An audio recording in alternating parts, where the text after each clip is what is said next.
어둠 속 깊은 곳에서 출발한 여정, 빛과 열기 깃든 빅뱅의 속삭임, 단숨에 피어난 별의 노래, 은하들이 춤추며 이야기를 만들어내어 언제나 우아한 흐름, 시간은 자그마한 입자의 무도회, 수많은 별들이 불꽃놀이를 연주, 생명의 향연 속으로 여행을 떠납니다. 얼마나 많은 비밀이 담겨 있는지 어둠과 빛이 교차하는 우주의 서곡, 자장가처럼 부드럽게 감싸주는 이야기, 우주의 역사, 마음을 사로잡는 여행의 시작. 자, 지금부터 저와 함께 우주의 여행을 떠나보시죠. 우주의 기원은 크게 두 가지 이론으로 설명됩니다. 첫 번째는 큰 폭발 이론인 빅뱅 이론입니다. 약 138억 년 전 무한히 작고 뜨거웠던 단일점에서 폭발이 일어나 우주가 형성되었습니다. 다른 이론은 인플레이션 이론으로 초기 우주가 빠른 확장을 겪었다고 가정합니다. 이 폭발과 확장은 각각 원시 입자의 생성과 확산을 가져와 별, 은하, 그리고 우리가 아는 구조로 진화하게 했습니다. 이러한 기원 단계 이후에는 천문학적인 사건과 우주의 진화가 계속되었는데, 이를 다루면서 천문학적 현상, 은하의 형성, 별의 생명 주기 등을 설명할 수 있습니다. 우주의 형성은 빅뱅 이후에 시작되었고, 초반에는 에너지와 물질이 혼재하며 극도로 뜨거웠습니다.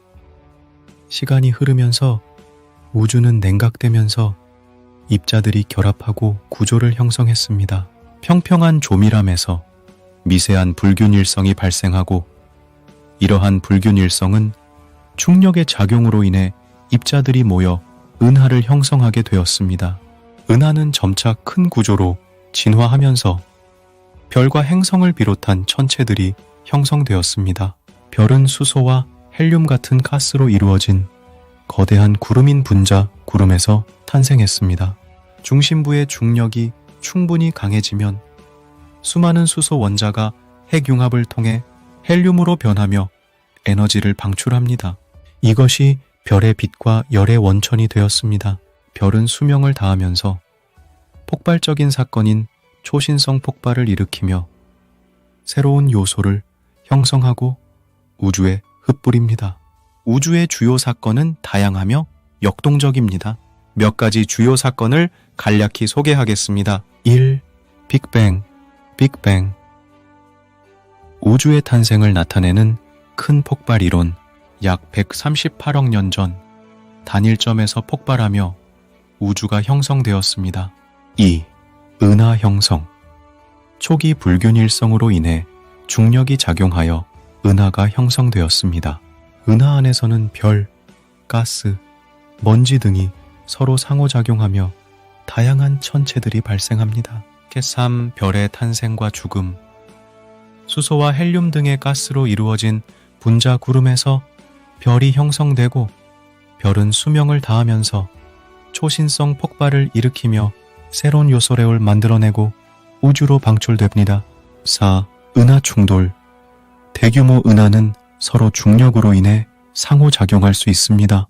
이로 인해 은하 충돌이 발생하며 새로운 별이 형성되고 우주의 구조가 변합니다. 6. 블랙홀 형성. 대량의 별이 수명을 다한 후 중력 붕괴에 의해 블랙홀이 형성됩니다. 블랙홀은 중력이 극도로 강한 지역으로 주변 물질을 흡수합니다. 6.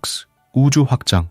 관측 결과 우주는 계속해서 확장하고 있습니다. 은하들이 서로 멀어지는 현상이 관측되며, 이러한 현상은 어둠의 에너지에 기인한 것으로 추정됩니다. 이러한 주요 사건들은 우주의 다양한 측면을 이해하는 데 중요한 역할을 합니다. 우주의 현재 상황은 여전히 확장하고 진화하고 있는 단계에 있습니다. 몇 가지 주요 측면을 간략히 설명하겠습니다. 1. 우주의 확장. 관측 결과 은하들은 서로 멀어지고 있습니다. 이는 우주가 계속해서 확장하고 있다는 강력한 증거 중 하나입니다. 기후, 암흑 에너지. 우주의 약 70%는 어둠의 에너지로 알려진 미지의 에너지로 구성되어 있습니다. 이 어둠의 에너지는 우주의 가속된 확장을 이해하는 데 중요한 역할을 합니다. 3. 평범한 물질, 우리가 알고 있는 물질인 원자들로 구성된 것은 우주의 약 0.5%에 불과합니다. 이에는 별, 행성, 가스, 먼지 등이 포함됩니다. 사스, 암흑물질, 약 25%는 암흑물질로 이루어져 있습니다. 이 물질은 중력적인 영향을 미치지만 빛을 방출하지 않는 물질로 아직 정체가 밝혀지지 않았습니다. 5. 은하계의 다양성. 은하계는 다양한 크기와 모양을 가지고 있으며 각 은하 안에는 다양한 천체들이 존재합니다. 우주는 여전히 우리가 이해하고 탐험해 나가야 할 무한한 신비로움을 감추고 있습니다. 구독, 좋아요는 어둠 속 깊은 곳에서 출발한 여정, 빛과 열기 깃든 빅뱅의 속삭임, 단숨에 피어난 별의 노래, 은하들이 춤추며 이야기를 만들어내어 언제나 우아한 흐름, 시간은 자그마한 입자의 무도회, 수많은 별들이 불꽃놀이를 연주, 생명의 향연 속으로 여행을 떠납니다. 얼마나 많은 비밀이 담겨 있는지 어둠과 빛이 교차하는 우주의 서곡, 자장가처럼 부드럽게 감싸주는 이야기, 우주의 역사, 마음을 사로잡는 여행의 시작. 오늘 우리는 두 번째 주제인 빅뱅 이전 이후에 대하여 탐험하는 시간을 갖겠습니다. 구독과 좋아요는 영상 제작에 큰 힘이 됩니다. 빅뱅 전 우주는 끝없는 어둠과 뜨거움에 춤을 추고 있었습니다.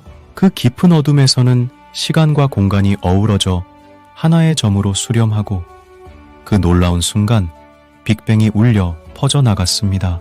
빅뱅의 폭발 후 엄청난 열과 에너지로 가득 찬 우주는 빠르게 팽창을 시작했습니다. 입자들은 화려한 무도회를 펼치며 서로 춤을 추고 그 미세한 불균일성은 후에 은하들의 출발을 예고했습니다. 은하들은 중력의 끌림에 의해 모여들고 별들은 물질의 충돌 속에서 불꽃놀이를 연주했습니다. 시간이 흐르면서 은하들은 그들만의 유니크한 이야기를 써나갔고 별들은 빛을 내며 우주의 무한한 공간에 자신만의 흔적을 남겼습니다. 이런 과정에서 블랙홀이 탄생하고 새로운 별이 나오며 우주는 끊임없는 변화에 소용돌이 속으로 여행을 떠났습니다. 어둠과 빛이 교차하는 우주의 서곡이 펼쳐진 곳으로 우리는 역사의 한 페이지에 자리하게 되었습니다. 인플레이션 이론에 따르면 빅뱅 이전에는 우주가 극도로 작고 뜨거웠습니다. 이 작고 뜨거운 상태에서 양자 효과와 양자 중력 효과가 작용하면서 우주의 초기 확장이 폭발적으로 일어났습니다. 이 폭발적인 확장을 인플레이션이라고 부르며 이 기간 동안 우주는 기하학적으로 빠르게 팽창했습니다. 인플레이션은 양자 효과가 큰 영향을 미치는 단계로 양자의 불안정성이 궤너지 상태에서 불규칙한 에너지 효과를 유발했습니다. 빅뱅 이후에는 이 인플레이션 단계에서 형성된 양자 플럭투에이션 등의 불안정성이 은하계 형성과 구조 형성에 영향을 미치게 됩니다. 인플레이션 이론에 기반한 모델에 따르면 이런 양자 플럭투에이션의 불규칙성이 후에 관측되는 우주의 대장균 조직과 관련이 있을 것으로 가정됩니다. 요약하자면 인플레이션 이론은 빅뱅 이전에 우주가 양자 효과에 의한 폭발적인 확장을 겪었다고 제시하며 이것이 현대 우주의 구조 형성에 영향을 미친 것으로 예측됩니다. 빅뱅 이후 시공간의 확장과 양자 플럭투에이션은 현대 우주 이론에서 중요한 개념입니다. 1. 블랙홀 시공간의 확장, 블랙홀. 빅뱅 이후 우주는 계속해서 확장하고 있습니다. 이는 우주의 모든 곳에서 물체들이 서로서로 멀어지고 있다는 것을 의미합니다. 일반 상대성 이론에 따르면 중력은 물체들을 서로 끌어당기는 힘을 가지고 있지만 우주는 높은 에너지 상태에서 폭발적으로 팽창함으로써 중력에 반항하고 확장하게 되었습니다. 시공간의 확장과 양자 플럭투에이션은 빅뱅 이후 우주의 현상을 이해하는데 중요한 개념으로 이들은 현대 우주 이론의 기초를 이루고 있습니다. 아인슈타인은 처음에는 자신의 이론이 예측하는 블랙홀 같은 특이점을 수용하지 않았습니다. 그는 이러한 특이점이 물리적 현실을 대표하지 않는다고 믿었습니다. 그러나 시간이 지나면서 블랙홀과 같은 특이점은 일반 상대성 이론의 중요한 예측으로 받아들여졌고, 이는 현재 천문학적 관측에 의해 확증되었습니다. 따라서 아인슈타인의 초기 주장은 현재의 물리학에서는 오래된 것으로 간주되고 있습니다. 이는 과학의 발전 과정에서 흔히 볼 수 있는 현상으로, 새로운 이론이 제안되었을 때 그 이론의 모든 결과가 즉시 받아들여지지는 않습니다. 이론의 예측이 경험적으로 입증될 때까지는 종종 의심의 대상이 됩니다. 이것이 바로 아인슈타인의 블랙홀에 대한 초기 의견이 변한 이유입니다. 현대 물리학의 관점에서는 일반 상대성 이론이 블랙홀의 존재를 잘 예측하고 있습니다. 블랙홀은 공간과 시간의 구조를 왜곡시키는 극단적인 중력장을 만들어내는 전체입니다. 블랙홀의 중심에는 밀도가 무한대가 되는 특이점이 있습니다. 그러나 이 특이점은 블랙홀의 수평선이라는 경계에 의해 숨겨져 있습니다. 수평선은 빛조차 탈출할 수 없는 지점으로 블랙홀의 내부와 외부를 분리합니다. 블랙홀의 존재는 일반 상대성 이론의 예측뿐만 아니라 다양한 천문학적 증거에 의해 뒷받침됩니다. 예를 들어 LIGO라는 실험 장치는 2015년부터 블랙홀의 합병으로 인해 발생하는 중력파를 여러 번 관측했습니다. 중력파는 공간과 시간의 진동으로 일반 상대성 이론이 예측하는 현상입니다. 또한 EHT라는 전지구적인 라디오 망원경 네트워크는 2019년에 M84의 은하의 초대형 블랙홀의 그림자를 직접 찍었습니다. 이 그림자는 블랙홀의 수평선 근처에서 빛이 흡수되거나 굴절되는 모습을 보여줍니다. 따라서 현대 물리학은 일반 상대성 이론이 블랙홀에 대한 가장 정확한 이론이라고 생각합니다. 물론 일반 상대성 이론이 완벽한 이론은 아니며 블랙홀의 특이점이나 수평선 안에서의 물리법칙과 같은 미해결된 문제들이 있습니다. 이러한 문제들은 양자역학과 일반 상대성 이론을 통합하는 새로운 이론이 필요함을 시사합니다. 그러나 현재까지는 일반 상대성 이론을 대체할 수 있는 더 나은 이론이 없습니다. 이 블랙홀 양자 플럭투에이션 넉과 블랙홀 인플레이션 이론에 따르면 빅뱅 이후 초기에는 우주가 극도로 작고 뜨거웠습니다. 이 작고 뜨거운 상태에서 양자 플럭투에이션 등의 양자 효과가 중요한 역할을 했습니다. 양자 플럭투에이션은 양자 불안정성으로 인해 공간과 시간의 작은 불규칙성을 도입하는 현상입니다. 이 불규칙성이 후에 은하계의 형성과 구조 형성에 영향을 미치게 됩니다. 불규칙성이 은하의 초기 밀도, 편차를 형성하고 이러한 밀도 편차는 중력에 의해 증폭되어 별과 은하를 형성하게 됩니다. 블랙홀 양자 플럭투에이션은 현대 물리학에서 빅뱅 이후 초기 우주의 형성과 발전에 대한 이해를 높이는 중요한 이론 중 하나입니다. 아래에서 블랙홀 양자 플럭투에이션에 대한 설명을 자세히 알아보겠습니다. 초기 우주의 작고 뜨거운 상태. 인플레이션 이론에 따르면 빅뱅 이후 초기 우주는 극도로 작고 뜨거웠습니다. 이 단계에서 우주의 온도와 에너지는 매우 높아서 궤너지 상태의 입자들이 존재했습니다. 양자 플럭투에이션의 역할. 이 작고 뜨거운 상태에서 양자 플럭투에이션 등의 양자 효과가 중요한 역할을 했습니다. 양자 플럭투에이션은 양자 불안정성으로 인해 공간과 시간의 작은 불규칙성을 도입하는 현상입니다. 이는 양자역학에서 나오는 원리로 에너지가 일정하지 않은 한 순간적인 에너지 변동이 허용된다는 것을 의미합니다. 불규칙성의 영향. 양자 플럭투에이션에 의해 도입된 불규칙성은 후에 은하계의 형성과 구조 형성에 영향을 미치게 됩니다. 이러한 불규칙성은 공간의 밀도 편차를 형성하는 데 기여합니다.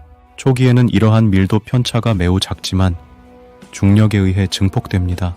중력에 의한 밀도 편차의 증폭. 밀도 편차는 중력에 의해 증폭되어 큰 구조로 발전하게 됩니다. 중력은 높은 밀도를 가진 지역에서 더 많은 물질이 모이도록 유도하며 이로써 별과 은하 같은 천체 구조가 형성됩니다.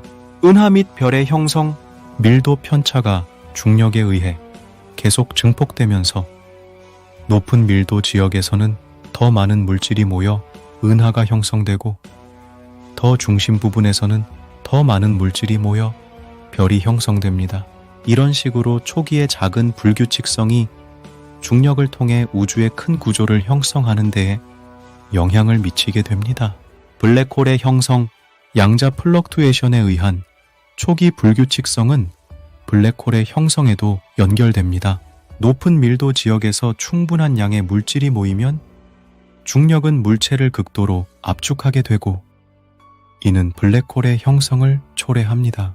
이러한 과정을 통해 블랙홀 양자 플럭투에이션은 초기 우주의 불규칙성이 중력에 의해 어떻게 큰 구조로 진화하고 블랙홀이 형성되는 과정을 설명합니다. 시공간의 확장과 양자 플럭투에이션은 빅뱅 이후 우주의 현상을 이해는 대중요한 개념으로 이들은 우주이론의 기초를 이루고 있습니다. 어둠의 신비로운 깊이에서 출발한 여행, 은하의 형성과 별들의 춤으로 물들어가는 시간, 별빛의 새벽으로 떠나는 우주 이야기, 은하의 품에 피어나는 천문학적인 향연을 함께하다. 태초의 빛이 우주의 흑암을 밝히고 천체들이 춤추는 은하의 속삭임을 전하리다. 별들의 탄생, 그 축제의 순간을 들려드리며 불타오르는 별들의 한순간의 아름다움에 빠져들 것이니 하늘의 나라가 우리의 꿈을 찾아 은하의 은밀한 이야기를 펼쳐보아요. 구독과 좋아요, 알림 설정은 영상 제작에 큰 힘이 됩니다. 오늘은 우주학 개론 세 번째 시간으로 은하의 형성과 별들의 탄생을 알아보는 시간을 갖겠습니다. 은하의 형성, 빅뱅 이후의 확장. 빅뱅 이후 우주는 폭발적으로 팽창하면서 높은 에너지와 온도를 유지했습니다. 양자 플럭투에이션과 초기 불규칙성, 양자 플럭투에이션 등의 양자 효과는 초기 우주의 불규칙성을 도입하며 이 불규칙성이 은하의 초기 구조를 형성하는 데 영향을 미칩니다. 중력의 작용과 은하의 모임. 중력은 은하를 서로 모이게 하여 구조를 형성하게 됩니다. 은하는 수많은 별, 가스, 먼지 등의 천체들이 모인 거대한 체계입니다. 별들의 탄생과 죽음, 별의 탄생, 분자구름이 중력에 의해 수축하면서 별의 탄생이 시작됩니다. 수축하는 과정에서 중심 부분에서는 온도와 압력이 증가하면서 핵융합이 발생합니다. 핵융합과 별의 에너지.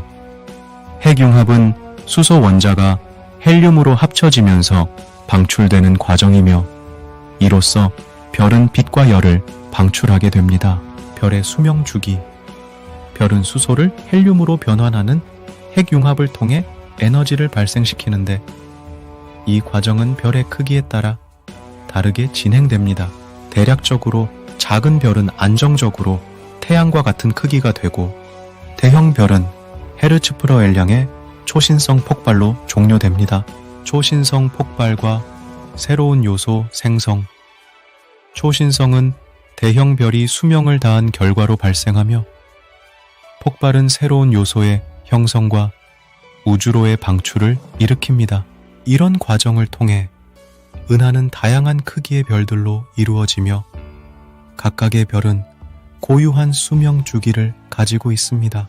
스티븐 호킹 박사는 그의 저서 중 하나인 시간의 역사에서 우주의 형성과 별의 탄생 및 죽음에 대해 다뤘습니다. 이 책에서 그는 양자 물리학과 일반 상대성 이론을 접목시키며 우주의 기원과 진화에 대한 현대적인 이해를 제시하고 있습니다. 빅뱅 이론과 양자 플럭투에이션. 호킹은 빅뱅을 양자 중력의 영역에서 설명하고 양자 플럭투에이션 등의 양자 효과를 강조합니다. 이를 통해 초기 우주의 양자적 특성을 이해하고자 합니다. 블랙홀의 역할과 별의 탄생. 블랙홀은 호킹 방사선이라는 개념을 통해 별의 탄생과 수명에 대한 새로운 관점을 제시합니다. 별이 중력에 의해 무너지면서 블랙홀이 형성되고 이 블랙홀은 양자적인 현상을 보여주며 새로운 에너지를 방출합니다. 시간과 우주의 진행, 호킹은 시간의 역사에서 우주의 진행과 시간의 흐름에 대한 개념을 탐구합니다. 블랙홀의 이론, 양자 중력, 역사의 방향성 등을 통해 우주의 복잡한 현상을 설명하고자 합니다.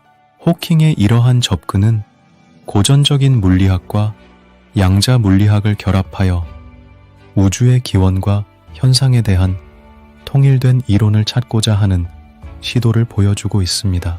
양자 중력 이론.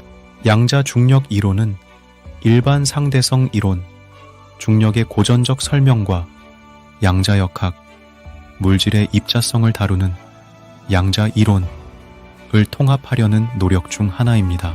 그러나 현재까지 완전하게 통합된 양자 중력 이론은 개발되지 않았습니다. 양자 중력의 주요 도전 과제는 중력이 매우 약한 스케일, 아주 작은 입자들에서 양자 효과가 뚜렷하게 나타나지 않는다는 것입니다. 일반 상대성 이론은 대규모 중력 현상을 설명하는데 매우 효과적이지만 아주 작은 스케일에서는 양자역학이 더 적합합니다. 그러나 중력이 매우 강한 높은 에너지 상태에서는 양자 중력 효과가 중요해지며 이는 블랙홀의 내부나 빅뱅 이전의 우주 형성과 관련이 있습니다. 호킹 복사, Hawking Radiation. 호킹 복사는 스티븐 호킹이 1974년에 처음 제안한 개념으로 블랙홀 주변에서 일어나는 양자역학적인 효과입니다. 기존에는 블랙홀은 모든 것을 흡수하고 아무런 빛도 내보내지 않는다고 여겨졌습니다. 그러나 호킹은 양자역학적인 효과로 인해 블랙홀 주변에서 약간의 복사를 방출할 것이라고 제안했습니다. 이 복사는 블랙홀 주변에서 양자 입자 안티 입자 쌍이 생성되고 그중 하나가 블랙홀로 빨려들어 사라지면서 다른 하나는 외부로 방출되는 현상을 기반으로 합니다. 이것은 블랙홀에서 빛이 내보내지는 것으로 해석되며 블랙홀은 이렇게 조금씩 불량해지는 현상을 호킹 복사를 통해 경험하게 된다고 설명됩니다.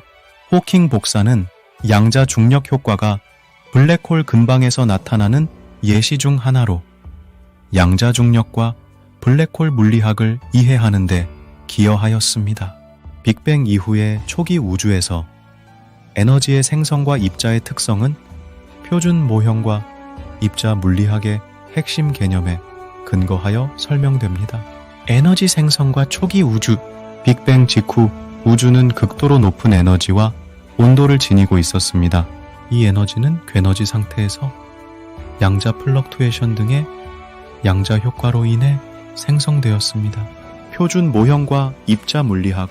표준 모형은 입자 물리학에서 사용되는 이론으로 기본 입자들과 그들 사이의 상호작용을 설명합니다. 표준 모형의 기본 입자에는 쿼크, 렙톤, 보존 입자 등이 포함되어 있습니다. 이들 입자는 특정한 특성을 가지며 서로 다른 힘에 의해 상호작용합니다. 힉스 보존 입자, 힉스 보손은 표준 모형에서 중요한 위치를 차지하고 있습니다. 이 입자는 다른 입자들이 질량을 가질 수 있게 하는 역할을 합니다. 힉스 메커니즘과 질량 획득. 힉스 보존 입자는 힉스 메커니즘을 통해 입자들이 질량을 획득하는 메커니즘을 제공합니다.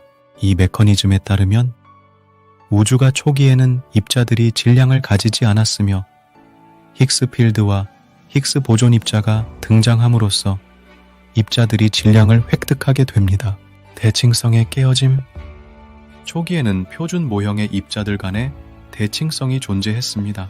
그러나 우주가 냉각되면서 힉스 메커니즘이 작동하고 대칭성이 깨어지면서 입자들이 질량을 얻게 됩니다. 이렇게 초기 빅뱅에서의 에너지 생성과 입자 물리학의 표준 모형은 현대 우주의 형성과 발전에 중요한 역할을 합니다. 힉스 보존 입자와 힉스 메커니즘은 입자들이 질량을 가질 수 있게 함으로써 우리가 알고 있는 물리적인 현상을 설명하는 데 결정적인 역할을 합니다. 끈 이론은 우주의 기원과 형성을 이해하는 데 사용되는 괴너지 물리 이론 중 하나입니다. 이론적으로는 끈 이론이 우주 초기의 극한 조건을 설명하는 데 적합할 수 있습니다. 끈 이론계요. 끈 이론은 우주의 기본 구성 요소로서 끈 또는 1차원 객체를 가정합니다. 이 끈은 엄청나게 작은 크기에서 나오며 그 진동과 모양이 우주의 다양한 입자와 힘을 결정합니다. 끈의 괴너지 상태. 끈 이론은 우주 초기의 높은 에너지 상태에서 존재했다고 가정합니다. 빅뱅 이전의 우주는 극도로 높은 에너지와 온도를 지니고 있었으며 끈들이 이 환경에서 발생하고 상호작용했다고 가정합니다. 괴너지 상태의 끈과 우주의 형성. 끈들이 괴너지 상태에서 서로 엉켜있고 상호작용하면서 우주의 초기 형성과 함께 양자 플럭투에이션과 같은 양자 효과가 발생합니다. 끈들의 진동과 모양이 우주의 다양한 입자들로 변환되면서 입자들의 생성과 상호작용이 일어납니다. 초기 대칭성의 깨어짐. 끈 이론은 초기에는 대칭성이 존재하다가 괴너지 상태에서 깨어지면서 현대 우주의 다양한 입자와 힘의 다양성이 나타날 수 있음을 제안합니다. 우주의 팽창. 끈 이론은 빅뱅 이후에도 끈들의 진동과 상호작용을 통해 우주의 구조와 특성이 형성되고 진화해 나갔다고 가정합니다.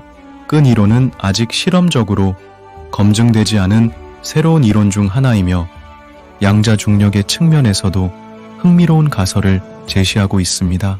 하지만 끈 이론은 여전히 발전 중인 이론이며 더 많은 연구와 실험이 필요합니다. 시뮬레이션 이론은 우주의 형성과 진화를 모델링하고 설명하는 데 사용되는 접근 방법 중 하나입니다. 여기서는 시뮬레이션 이론을 통해 우주의 기원과 형성을 어떻게 설명할 수 있는지 간단히 살펴보겠습니다. 초기 조건 설정. 시뮬레이션은 초기 우주의 조건을 설정하는 단계에서 시작됩니다. 이 단계에서는 빅뱅 이후의 초기 상태와 초기 에너지 분포를 모델링합니다. 물리적 법칙 적용. 시뮬레이션은 물리적인 법칙을 사용하여 우주의 진화를 시간에 따라 모델링합니다. 중력, 전자기력, 강력, 양력 등 다양한 힘과 입자들 간의 상호작용을 고려합니다. 입자 시뮬레이션. 입자 시뮬레이션은 다양한 입자들이 어떻게 상호작용하고 진화하는지를 모델링합니다. 이로써 별, 은하, 암흑물질 등이 어떻게 형성되고 발전하는지를 이해할 수 있습니다. 우주의 확장. 시뮬레이션은 우주의 확장과 함께 우주의 크기와 구조가 어떻게 변화하는지를 모델링합니다. 확장은 빅뱅 이후의 초기 우주의 특징 중 하나입니다. 빅뱅 이후의 진행. 시뮬레이션은 빅뱅 이후에도 우주가 어떻게 진화하는지를 시간에 따라 계속해서 모델링합니다. 이를 통해 우주의 현재 상태와 미래의 예측을 얻을 수 있습니다. 시뮬레이션 이론은 수치적인 모델링을 기반으로 하기 때문에 실험적인 결과와 비교하면서 그 신뢰성을 높이는 것이 중요합니다. 현대의 고성능 컴퓨터를 활용하여 수많은 입자와 복잡한 상호작용을 모델링함으로써 우주의 기원과 진화에 대한 우리의 이해를 확장할 수 있습니다. 시뮬레이션과 지적 설계 이론은 우주의 기원 및 진화를 설명하는 두 가지 다른 접근 방법입니다. 여기에서는 이 두 이론의 주요 차이점을 살펴보겠습니다. 시뮬레이션 이론, 모델링과 시뮬레이션. 시뮬레이션 이론은 현상이나 시스템을 모델링하고 그 모델을 사용하여 시뮬레이션을 수행함으로써 우주의 진화를 이해하려는 접근입니다. 이는 컴퓨터를 사용하여 물리 법칙에 따라 우주의 특정 측면을 모방하고 시뮬레이션 하는 것을 포함합니다. 데이터 기반 접근. 시뮬레이션 이론은 관측 가능한 데이터와 실험적 결과를 기반으로 모델을 개발하며 이를 통해 우주의 특정 상황을 재현하고 예측합니다. 지적 설계 이론, 인공지능과 지능적 설계. 지적 설계 이론은 인공지능 및 지능적 설계 원리를 활용하여 우주의 기원과 진화를 설명하려는 접근입니다. 이는 지능적인 요소나 설계된 목적을 갖춘 개체들의 특성에 중점을 두고 있습니다. 지능적 설계자의 개입. 지적 설계 이론에서는 지능적 설계자, 즉 지능을 가진 존재나 개체가 우주의 구조와 발전에 개입했거나 설계했다고 가정됩니다. 주요 차이점. 시뮬레이션 이론은 물리 법칙과 실험적 데이터를 기반으로 컴퓨터 모델을 사용하여 우주의 진화를 시뮬레이션합니다. 지적 설계 이론은 지능적 설계자의 개입이나 의도를 강조하여 우주의 구조와 발전을 설명하려고 합니다. 두 이론은 서로 다른 철학과 가정에 기반하고 있으며 우주의 기원 및 진화를 설명하는 데 사용되는 다른 관점을 제공합니다. 창조과학, Creation Science은 종종 지적 설계와 관련이 있습니다. 창조과학은 자연과학적인 원리와 창조적인 개입이 결합된 관점에서 우주와 삶의 기원을 설명하려는 시도를 나타냅니다. 이는 종종 종교적 또는 신앙적인 전제를 기반으로 합니다. 지적 설계와 창조과학의 연관성. 지능적 설계. 지적 설계 이론과 창조과학은 둘 다 지능적 설계라는 개념을 강조합니다. 이는 우주와 삶의 복잡성이 어떤 형태의 지능에 의해 설계되었거나 개입되었다고 주장합니다. 목적론적 설계.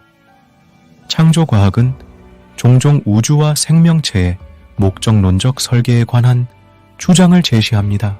이는 우주와 삶이 어떤 목적을 가지고 있는지에 대한 종교적인 또는 신앙적인 신념을 반영합니다. 성경적 기반. 창조과학은 종종 성경이나 다른 종교적인 경전을 과학적인 해석의 기반으로 삼습니다. 이는 과학적인 관점과 종교적인 신념을 통합하려는 시도로 이해됩니다. 그러나 중요한 점은 창조과학과 현대 과학 사회에서 인정받는 다른 과학 분야 간에 큰 격차가 있습니다.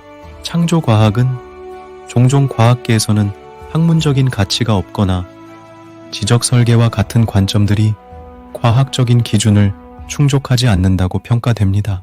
신념과 학문적인 연구 간의 균형을 찾는 것은 종종 과학 및 종교 사회에서 계속적인 논쟁의 주제가 됩니다. 평행 우주와 다중 우주론은 우주의 탄생과 진화를 이해하는 데 있어서 현대 물리학에서 다뤄지는 흥미로운 개념 중 하나입니다. 각각의 이론에서는 우주의 탄생과 진화에 대한 독특한 설명이 제시됩니다. 평행 우주 이론, 멀티버스. 평행 우주 이론은 멀티버스 개념을 기반으로 합니다. 멀티버스는 여러 개의 평행 우주가 존재하는 것으로 가정하며 각각의 평행 우주는 서로 독립적으로 발전합니다. 양자 플럭투에이션. 양자 플럭투에이션은 물리학에서의 불확실성 원리에 근거하여 양자 상태에서 여러 가능성 중에서 하나가 현실이 되는 것을 설명합니다. 이로 인해 서로 다른 초기 조건을 가진 평행 우주들이 발생하게 됩니다. 양자분리. 양자분리는 양자 상태에서 하나의 입자가 여러 상태로 동시에 존재할 수 있고 이로 인해 여러 우주가 동시에 존재한다는 개념을 내포하고 있습니다. 다중우주론 multiverse theory. 인플레이션 이론. 다중우주론은 주로 인플레이션 이론과 관련이 있습니다.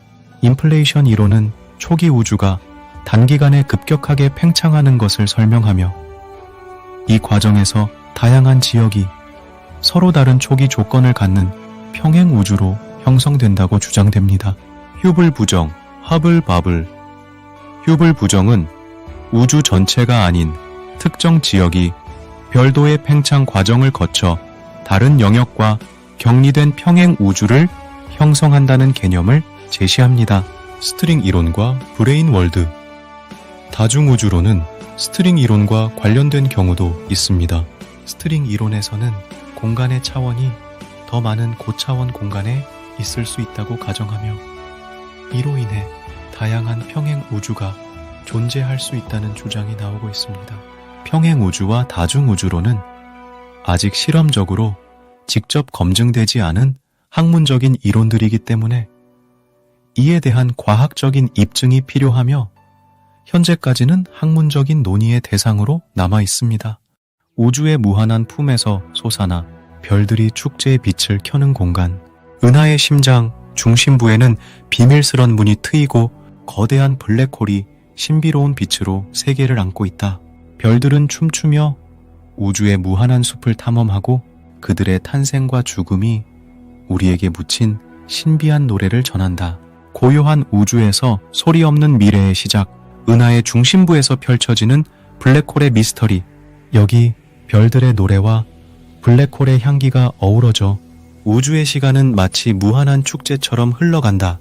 구독과 좋아요, 알림 설정은 영상 제작에 큰 힘이 됩니다.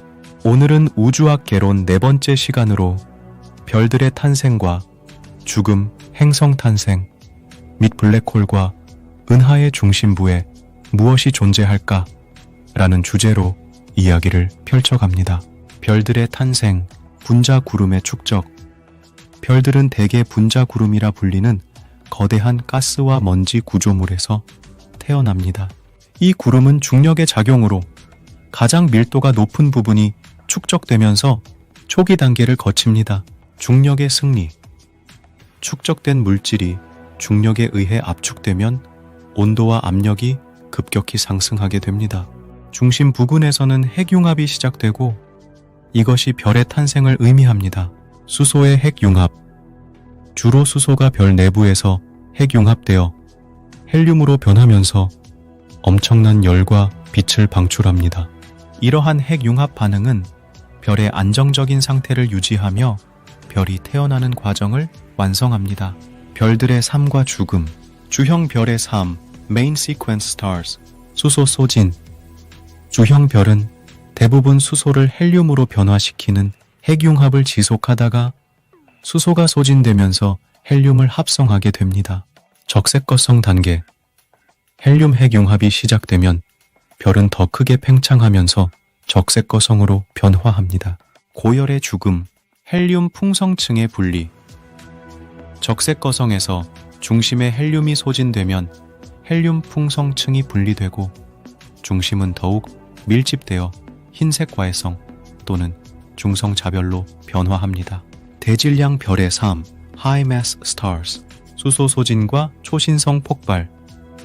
대질량 별은 더 많은 질량을 가지고 있어서 수소 소진이 빠르게 진행됩니다. 헬륨 핵융합이 여러 단계를 거쳐 진행되고 마지막에 초신성 폭발을 일으킵니다. 중성자별 또는 블랙홀 형성.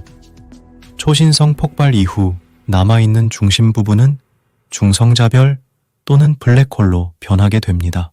별들은 각자의 질량과 특성에 따라 다양한 진화 경로를 거쳐 삶을 마치게 되며 그 과정에서 우리 우주에 다양한 화학 원소를 제공합니다. 행성 탄생, 프로토플래닛 탄생. 별과 함께 형성된 분자 구름 내에서는 별이 탄생하는 것과 동시에 행성을 형성하는 프로토플래닛이 존재합니다. 이들은 먼지와 가스가 모여 더 큰 질량을 형성하는 단계로 중력에 의해 계속 성장합니다. 프로토플래닛, 프로토플라네트는 행성 형성 과정에서 형성된 초기 단계의 행성을 나타냅니다. 별 주변의 원반 형태로 물질이 모여들어 행성이 형성되는 과정에서 이 원반 안에서 먼저 형성되는 초기 단계의 행성을 의미합니다.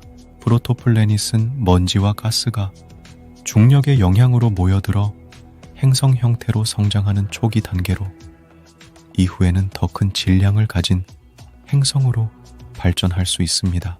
프로토플래닛은 주로 천체 형성 과정에서의 중간 단계로서 중력 작용에 의한 충돌과 합체 등의 과정을 거쳐 성장합니다.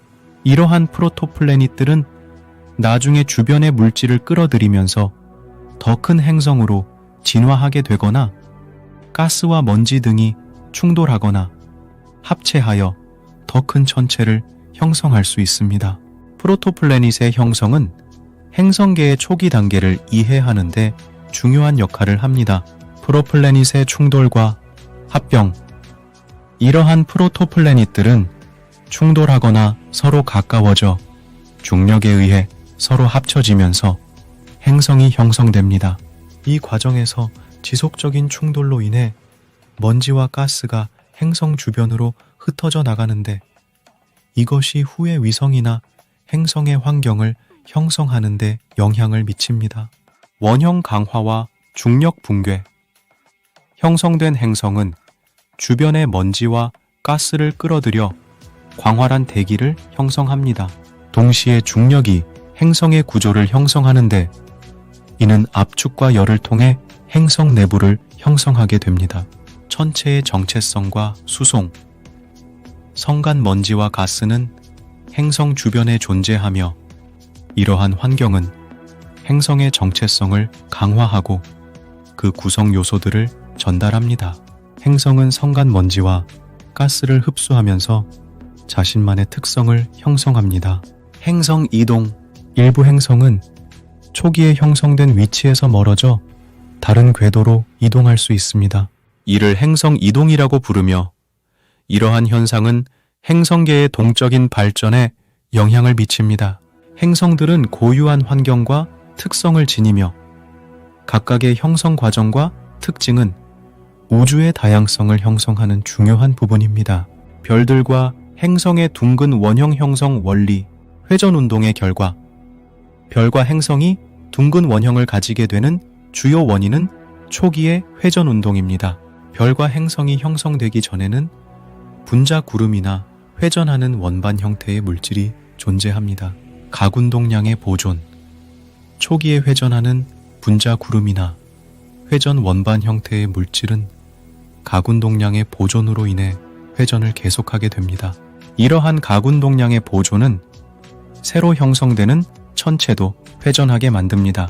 평행축 주변의 회전.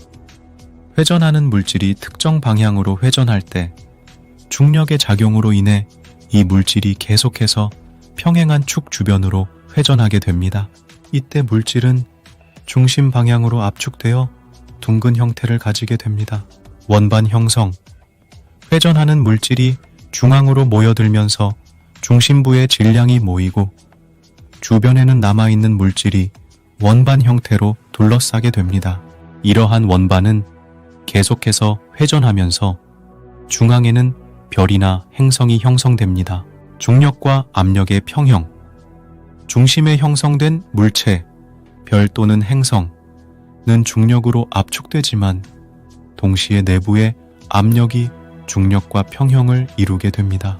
이 평형은 둥근 형태를 유지시키며 이로써 별과 행성은 둥근 형태를 가진 천체로 발전하게 됩니다.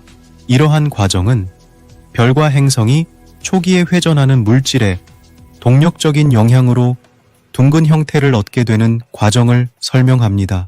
별이 죽어서 블랙홀이 형성되면 그 주변의 행성들도 블랙홀로 빨려 들어갈 수 있습니다. 블랙홀은 극도로 강한 중력을 가지고 있어 주변에 있는 물체를 흡수할 수 있습니다. 이는 블랙홀의 사건의 지평선 이내에서 일어나며 이 지점을 넘어가면 물체는 블랙홀 내부로 떨어져 더 이상 관측될 수 없게 됩니다. 주변의 행성들이 블랙홀로 흡수되는 과정은 다음과 같습니다. 별의 붕괴. 대질량 별이 충분히 수소를 소진하면서 중심에서 중력이 압도되어 블랙홀로 붕괴합니다. 블랙홀 형성. 별이 블랙홀로 붕괴하면 중심에는 매우 밀도가 높은 점이 생기고 이것이 블랙홀의 이벤트 지평선을 형성합니다. 주변 행성의 흡수. 블랙홀은 주변에 있는 물체, 행성, 그리고 가스를 강력한 중력으로 흡수합니다. 이러한 물체들은 블랙홀의 이벤트 지평선을 통과하면서 블랙홀 내부로 사라지게 됩니다. 끝없는 중력 원활화. 블랙홀은 끝없이 강한 중력을 가지고 있어 주변에 있는 물체를 자신으로 끌어들이게 됩니다. 이 과정에서 행성들은 블랙홀의 중력에 의해 찢겨 나가며 블랙홀로 빨려 들어가게 됩니다. 이는 블랙홀이 주변의 물체를 흡수하는 과정을 간략하게 설명한 것이며, 별이 블랙홀로 붕괴하는 경우에는 해당 블랙홀의 질량과 특성에 따라서 주변에 무엇이 빨려 들어가는지가 결정됩니다. 블랙홀은 주변의 물체를 흡수하면서 질량이 더 커지게 됩니다. 그러나 블랙홀의 성장이 무한대로 계속되는 것은 아닙니다. 스티븐 호킹에 의한 블랙홀 복사라는 현상으로 인해 블랙홀의 질량은 감소할 수 있습니다. 블랙홀의 질량 증가, 흡수. 블랙홀은 주변의 물체를 중력으로 흡수하여 질량이 증가합니다. 이는 블랙홀의 중력이 강한 결과입니다. 유입되는 물질. 우주의 먼 곳에서 물질이 유입되어 블랙홀에 흡수될 수 있습니다. 이 역시 블랙홀의 질량을 증가시키는 요소 중 하나입니다. 블랙홀의 질량 감소, 호킹 복사, 스티븐 호킹 복사. 스티븐 호킹은 블랙홀 주변의 양성과 음성 입자의 양자 효과로 인해 블랙홀이 복사를 방출하는 현상을 제안했습니다. 이 복사로 인해 블랙홀은 에너지를 잃게 되며 이는 질량 감소로 이어집니다. 질량 감소와 에너지 방출. 블랙홀의 호킹 복사로 인해 방출되는 입자는 블랙홀의 질량을 감소시킵니다. 이는 블랙홀이 계속해서 흡수하는 물질의 양보다 호킹 복사로 인한 질량 감소가 더 커지면 블랙홀의 질량이 감소할 수 있다는 것을 의미합니다.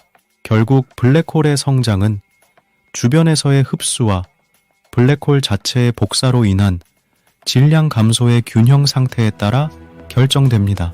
네, 블랙홀 안에서는 중력이 극도로 강력하게 작용하므로 시간이 왜곡되어 정지할 수 있습니다. 이 현상은 시간 폭포 또는 시간 왜곡이라 불립니다. 블랙홀에서의 시간 왜곡, 이벤트 지평선 근처. 이벤트 지평선은 블랙홀의 표면으로 그 안으로 들어가게 되면 중력의 영향으로 인해 시간이 왜곡됩니다. 중력의 강도에 따라 중력이 블랙홀 안으로 갈수록 강해지기 때문에 중력이 극도로 강한 블랙홀 안에서는 시간 왜곡이 더 두드러집니다. 시간 정지, 이벤트 지평선을 넘어 블랙홀 안으로 들어가면 중력이 무한대로 증가하며 이로 인해 시간이 거의 정지 상태에 이를 수 있습니다. 이것을 외부에서 관측하는 관측자에게는 블랙홀에 가까워질수록 물체의 움직임이 둔화되고 마치 정지된 것처럼 보입니다. 호킹 복사의 영향. 호킹 복사 역시 중력에 의해 영향을 받으며 블랙홀에서 방출되는 입자의 에너지는 외부의 관측자에게 보면 느려진 시간과 관련이 있습니다. 블랙홀에서의 시간 왜곡은 알버트 아인슈타인의 일반 상대성 이론에서 유도되는 현상으로 중력장이 매우 강한 환경에서 발생합니다. 은하의 중심부에는 대형 블랙홀이 존재할 가능성이 있습니다. 이 지역을 관측하는 것은 일반적으로 어렵기 때문에 정확한 정보를 얻기 어렵습니다. 그러나 많은 은하들이 중심부에 대형 블랙홀을 포함하고 있다는 것이 일반적인 천문학적인 추론입니다. 은하의 중심부에 블랙홀이 있을 가능성. 고밀도 환경. 은하의 중심부는 별, 가스, 먼지 등이 높은 밀도로 존재하는 환경입니다. 이러한 고밀도 환경에서 대량의 물질이 중심으로 모이면서 대형 블랙홀이 형성될 수 있습니다. 중심부 활동성 은하핵. 중심부 활동성 은하핵, Active Galactic Nucleus, AGN라고 불리는 일부 은하의 중심부는 높은 에너지를 방출하는 현상을 보이는데, 이는 대형 블랙홀 주변의 물질이 중력적으로 가속되면서 방출되는 것으로 설명될 수 있습니다. 별의 공전 현상. 은하의 중심부에서 별들이 빠르게 공전하는 것을 관측할 수 있습니다. 이는 중심부에 중력장이 강한 대형 블랙홀이 존재할 수 있다는 신호일 수 있습니다. 이러한 관측적인 증거들은 은하의 중심부에 대형 블랙홀이 존재할 가능성을 시사하고 있으나 직접적인 관측이 어렵기 때문에 정확한 정보를 얻기는 어렵습니다. 은하의 중심부에 대형 블랙홀이 있는지에 대해서는 아직 확실한 답변이 없습니다. 하지만 현재까지의 연구와 관측에 따르면 대부분의 은하 중심에는 거대 질량 블랙홀이 존재할 것으로 추정하고 있습니다. 은하 중심부는 은하에서 가장 물질의 밀도가 높은 장소이기 때문에 거대한 블랙홀이 성장하기 좋은 조건이라고 합니다. 우리 은하 중심에도 블랙홀이 존재하고 이는 2019년에 최초로 직접 관측되었습니다. 그러나 모든 은하가 블랙홀을 가지고 있는 것은 아닐 수 있습니다.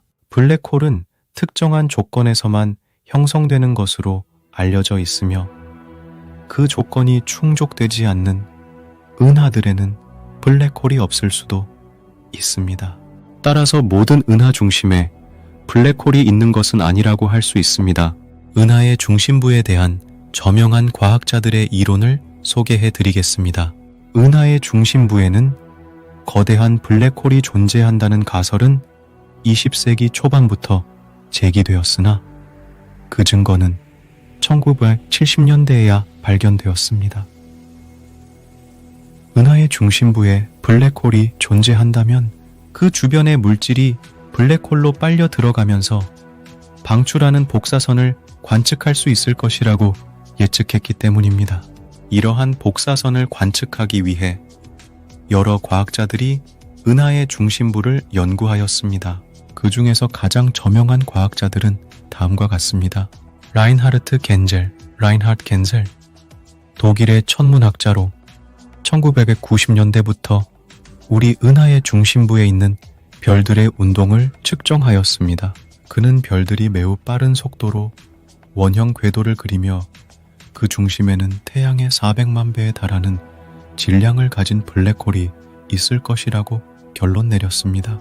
그는 2020년에 이 연구로 노벨 물리학상을 수상하였습니다. 안드레아 기에스. 미국의 천문학자로 제네이드와 동시에 우리 은하의 중심부에 있는 별들의 운동을 측정하였습니다. 그녀는 별들의 궤도를 정밀하게 분석하여 중심에 있는 블랙홀의 질량과 크기를 추정하였습니다. 그녀는 라인하르트 겐젤 함께 2020년에 노벨 물리학상을 수상하였습니다. 스티븐 호킹, 영국의 이론 물리학자로 블랙홀의 여력학적 성질을 연구하였습니다. 그는 블랙홀이 무한히 존재하는 것이 아니라 점차 복사선을 방출하면서 증발할 수 있다는 것을 밝혔습니다. 이를 호킹 복사라고 부릅니다. 그는 블랙홀과 우주의 기원에 대한 여러 책을 저술하였습니다. 이상으로 은하의 중심부에 대한 저명한 과학자들의 이론을 소개하였습니다. 태초의 폭발이 우주의 시작을 알린 순간 빛과 물질이 춤추며 우주는 끝없이 퍼져나가고 은하와 별들이 탄생하며 행성은 생명의 싹을 피우며 우주는 생기를 불어넣습니다. 그러나 우주의 확장은 끝이 없나니 인플레이션이 끝나고 우주는 수축의 순환을 맞이합니다. 마침내 우주는 다시 출발할 그 순간으로 돌아갈 것. 빅뱅이 터진 순간으로 우주의 순환은 영원하지 않습니다. 우주의 진화와 운명, 아직 알려지지 않은 이야기. 과학자들은 예측과 가설을 남기며 우주의 미래에 대한 의문을 남겨놓고 있습니다. 확장되어 영원히 존재할 우주의 가설, 또 다시 수축하며 종말을 맞이하는 빅크런치의 상상, 우주의 신비, 아직 풀리지 않은 수수께끼, 우리가 이해할 수 없는 큰 주제이지만 우주는 끊임없는 영감을 주며 우리에게 아름다운 이야기를 품어내게 됩니다. 오늘 우리는 우주학 개론 제5번째 시간에 우주의 진화와 운명적 종말에 대한 이야기를 다루고자 합니다. 구독, 좋아요는 영상 제작에 큰 힘이 됩니다. 위대한 설계도에서 스티븐 호킹 박사는 우주의 탄생과 진화에 대해 다음과 같이 설명합니다. 우주의 탄생은 빅뱅 이론으로 설명할 수 있습니다. 빅뱅 이론은 우주가 약 137억 년 전에 매우 높은 온도와 밀도를 가진 초미세한 점에서 폭발적으로 확장하기 시작했다는 이론입니다. 이때 우주의 기본적인 구조와 법칙이 결정되었습니다. 우주의 진화는 우주의 초기 상태와 자연 법칙에 의해 결정됩니다. 우주의 초기 상태는 우연에 의한 것이며 자연 법칙은 우주의 발전과 변화를 규정합니다. 우리가 살고 있는 우주는 가능한 우주 중 하나일 뿐이며 다른 우주들도 존재할 수 있습니다. 우주의 기원과 진화에 대한 과학적 설명은 신의 개입이 필요하지 않습니다. 우주는 자연스럽게 탄생하고 진화할 수 있으며 우주의 모든 현상은 물리 법칙에 의해 설명할 수 있습니다. 우주의 설계자는 필요하지 않으며 우주의 근본적인 질문들에 대한 답은 과학적 방법론을 통해 찾을 수 있습니다. 우리가 살고 있는 이 우주는 여러 가지 물리 법칙으로 진화해 왔습니다. 예를 들면 다음과 같은 법칙들이 있습니다.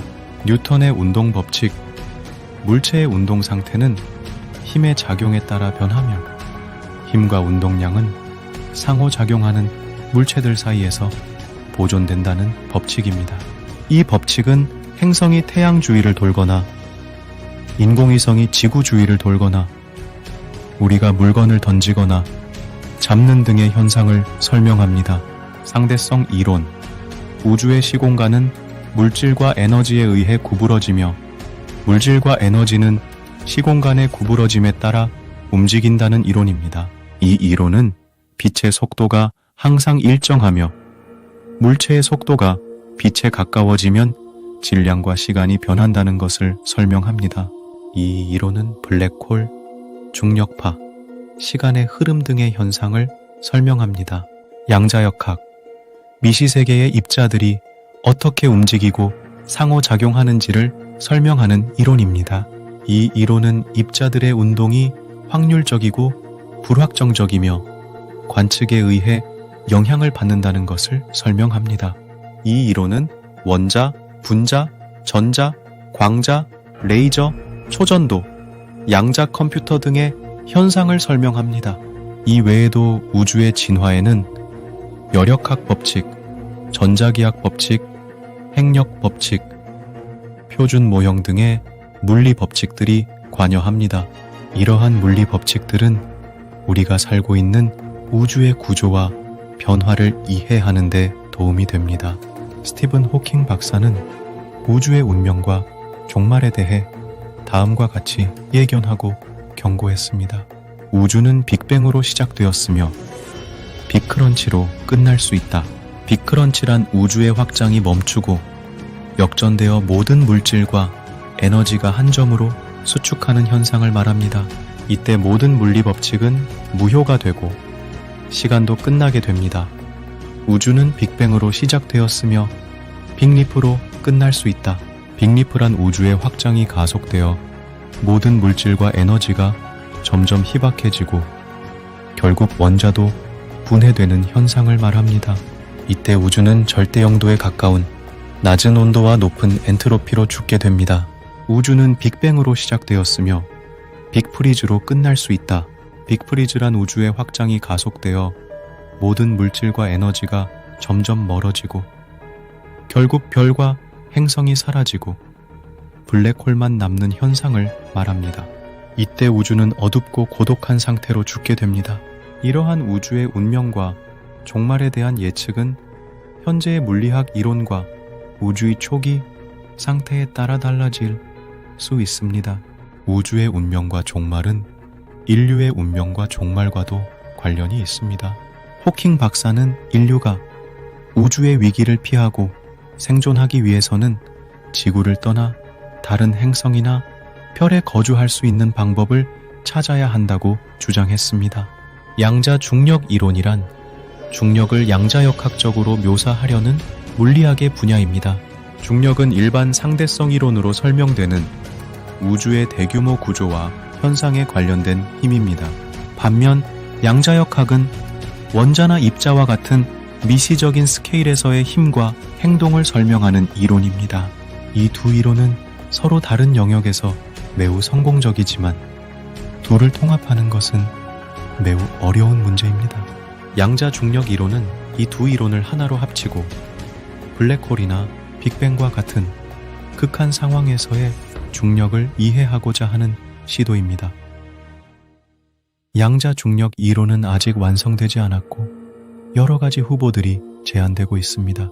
가장 유명한 후보 중 하나는 촉근 이론입니다. 촉근 이론은 모든 물질과 힘을 1차원의 진동하는 끈으로 표현하는 이론입니다. 이 이론은 중력을 포함한 4가지 기본 힘을 하나의 틀로 통합하고 우주의 차원을 10개로 확장합니다. 다른 유명한 후보 중 하나는 루프 양자 중력 이론입니다. 루프 양자 중력 이론은 시공간을 이루는 가장 작은 단위를 루프라는 구조로 표현하는 이론입니다. 이 이론은 중력을 다른 힘과 분리하고 시공간의 연속성을 포기하며 플랑크 길이를 최소 길이로 삼습니다. 양자 중력 이론은 물리학의 근본적인 질문에 대한 답을 찾기 위한 중요한 연구 분야입니다. 하지만 이론의 수학적 복잡성과 실험적 검증의 어려움으로 인해 아직 많은 미스터리와 난제가 남아 있습니다. 양자 중력 이론의 발전은 우주의 기원과 구조, 블랙홀의 내부, 물리 법칙의 통일 등에 대한 더 깊은 이해를 가능하게 할 것입니다. 브레인 월드와 M 이론은 다중우주론의 한 형태로 촉근 이론에서 발전한 이론들입니다. 브레인 월드란 우리가 살고 있는 3차원의 우주가 높은 차원의 공간에 떠다니는 막 비라네이라고 보는 관점입니다. 이 막은 다른 막과 충돌하거나 떨어지거나 굽히거나 하면서 다양한 우주를 만들어냅니다. M 이론은 이러한 브레인 월드를 설명하기 위해 촉근 이론을 확장하고 우주의 차원을 11개로 늘리는 이론입니다. M 이론은 중력을 포함한 4가지 기본 힘을 하나의 틀로 통합하고 우주의 기원과 구조, 블랙홀의 내부, 물리 법칙의 통일 등에 대한 더 깊은 이해를 가능하게 할 것입니다. 궁극의 이론이나 만물의 이론이란 우주에 작용하는 모든 힘과 물질을 하나의 방정식으로 통합하고 설명하려는 이론입니다. 이 이론은 우주의 기원과 구조, 블랙홀의 내부, 시간 여행의 가능성, 다중우주의 존재 등에 대한 답을 제공할 수 있습니다. 호킹 박사는 이 이론을 찾기 위해 평생을 바쳤습니다. 그는 블랙홀에서 발생하는 호킹 복사를 발견하고 블랙홀의 여력학과 정보 이론을 연구했습니다. 그는 또한 브레인 월드와 M 이론을 통해 우주의 기원과 구조를 설명하려고 했습니다. 그는 자신의 저서 위대한 설계보에서 신이 우주를 창조하지 않았다고 주장하며 우주는 자연스럽게 탄생하고 진화할 수 있으며 우주의 모든 현상은 물리 법칙에 의해 설명할 수 있다라고 말했습니다. 호킹 박사는 궁극의 이론, 즉 만물의 이론을 찾기까지 물리학자들이 온갖 우여곡절을 겪을 것이라고 말했습니다. 그러나 그는 언제가 되었건 인류 앞에 반드시 모습을 드러낼 것이라고 믿었습니다. 시공간이란 공간의 3차원과 시간의 1차원을 한 단일 4차원 연속체로 융합하는 어떤 수학적 모형입니다. 시공간의 각 위치는 한 사건이라고 불리며 이것은 지정되기 위해 4개의 숫자를 필요로 합니다. 즉, 공간에서의 3차원 위치, 그리고 더하기 시간에서의 위치입니다. 한 사건은 좌표 X, Y권, Z 및 T의 한 집합으로 표시됩니다. 시공간의 특성은 상대성 이론에 따라 달라집니다. 상대성 이론은 물리학의 이론으로서 우주의 시공간 구조와 중력을 설명합니다. 상대성 이론은 특수 상대성 이론과 일반 상대성 이론으로 나뉩니다. 특수 상대성 이론은 중력이 없는 균일한 운동을 하는 시스템에서의 시공간의 특성을 설명합니다. 이 이론은 빛의 속도가 항상 일정하며 물체의 속도가 빛에 가까워지면 질량과 시간이 변한다는 것을 설명합니다. 이 이론은 시공간을 민코프스키 공간이라고 부르는 평평하고 유클리드적인 공간으로 가정합니다. 일반 상대성 이론은 중력이 있는 비균일한 운동을 하는 시스템에서의 시공간의 특성을 설명합니다. 이 이론은 우주의 시공간은 물질과 에너지에 의해 구부러지며 물질과 에너지는 시공간의 구부러짐에 따라 움직인다는 것을 설명합니다. 이 이론은 시공간을 리만 공간이라고 부르는 곡률이 있는 비유클리드적인 공간으로 가정합니다. 시공간의 양자적 특성은 양자역학의 관점에서 시간과 공간이 양자적인 특성을 가지는 것을 의미합니다. 양자역학은 물질과 에너지의 동작을 기술하는 물리 이론으로서 물리적인 시스템이 이산적인 양자 상태와 파동 입자, 이중성 등의 특성을 가짐을 설명합니다. 양자역학은 시공간의 연속성을 포기하고 플랑크 길이와 플랑크 시간을 최소 길이와 최소 시간으로 삼습니다. 양자역학은 시공간의 흔들림, 거품, 루프 등의 현상을 예측합니다. 이번에는 시공간의 특성에 대해 자세히 설명해 드렸습니다. 시공간은 물리학의 근본적인 개념으로서 우주의 구조와 변화를 이해하는 데 도움이 됩니다. 암흑 에너지는 우주의 가장 큰 규모로 영향을 미치는 알려지지 않은 에너지 형태입니다. 암흑 에너지의 존재는 1998년에 우주의 팽창이 가속화되고 있다는 것을 발견한 초신성 관측에서 처음 제시되었습니다. 암흑 에너지는 음의 압력을 가지고 우주의 팽창을 가속화하는 힘으로 우주의 역사와 미래에 대한 새로운 시각을 제공합니다. 암흑 에너지의 성질과 종류는 아직 확실하게 밝혀지지 않았습니다. 암흑 에너지의 가장 간단한 모형은 우주상수라고 부르는 빈 공간의 에너지 밀도를 나타내는 상수입니다. 우주상수는 시간과 공간의 독립적이며 양자역학에서 예측되는 진공 에너지와 관련이 있다고 생각됩니다. 그러나 우주상수는 진공 에너지의 크기와 약 100의 20짜리의 차이가 나는 엄청난 차이가 있으며 이를 우주상수의 문제라고 합니다. 암흑 에너지의 다른 가능한 모형은 스칼라장이라고 부르는 하나의 스칼라 값으로 표현되는 장입니다. 스칼라 장은 시간과 공간에 따라 변화할 수 있으며 음의 압력을 가질 수 있습니다.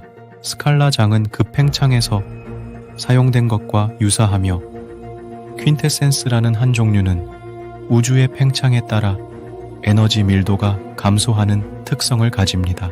암흑 에너지의 또 다른 가능한 모형은 수정 중력이라고 부르는 아인슈타인의 일반 상대성 이론을 수정하여 암흑 에너지를 설명하려는 시도입니다. 수정 중력은 일반 상대성 이론의 방정식에 추가적인 항이나 차원이나 입자를 도입하여 우주의 팽창을 가속화하는 효과를 만듭니다. 환영 에너지는 수정 중력의 한 예로 우주의 팽창에 따라 에너지 밀도가 증가하는 특성을 가집니다. 암흑 에너지의 측정 방법은 여러 가지가 있습니다. 은하분포와 바오, 중력 렌즈와 CMB, 초신성과 화학풍선 등의 기법을 사용하여 우주의 팽창 속도와 기하학을 측정하고 암흑 에너지의 상태방 정식을 추정할 수 있습니다. 암흑 에너지의 상태방 정식은 암흑 에너지의 압력과 에너지 밀도의 비율을 나타내는 값으로 암흑 에너지의 종류와 성질을 결정합니다. 암흑 에너지의 미래와 우주론적 의미는 아직 확실하지 않습니다. 암흑 에너지의 상태방 정식에 따라 우주의 운명은 다양하게 달라질 수 있습니다. 예를 들어 암흑 에너지가 우주상수와 같다면 우주는 무한히 팽창하고 냉각될 것입니다. 이를 빅프리즈라고 합니다. 암흑 에너지가 환영 에너지와 같다면 우주는 점점 더 빠르게 팽창하다가 결국 모든 물질과 에너지를 파괴할 것입니다. 이를 빅리프라고 합니다.